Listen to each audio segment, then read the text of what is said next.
கஷேத்திரம். பஞ்சமூர்த்தி கஷேத்திரம்னா என்னன்னு கேட்டாங்க. 5 மூர்த்தி எப்படின்னா பூமி, தண்ணீர், நெருப்பு, வாயு, ஆகாசம். இந்த 5 ஒருங்கிணைந்த ஒரே இடம் இந்த ஊர்னு சொல்லியிருக்காங்க. ஆமா, ஏன்னா பீமன் வாயு இல்லையா, ஒவ்வொருத்தரும் ஒரு ஒரு சுரூபம் இல்லையா, அதனால இது போட்டிருக்கு, இங்கிலீஷ்ல போட்டிருக்கு பாருங்க, பஞ்சமூர்த்தி கஷேத்திரம். சுவாமிக்கு பேர் கீழே போட்டிருக்க பாருங்க, உய்ய வந்த பெருமாள் போட்டிருக்கா.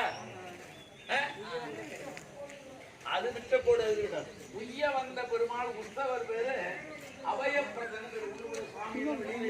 திருவித்தவக்கோடு என்பது 108 வைணவ திருத்தலங்களில் ஒன்றானது.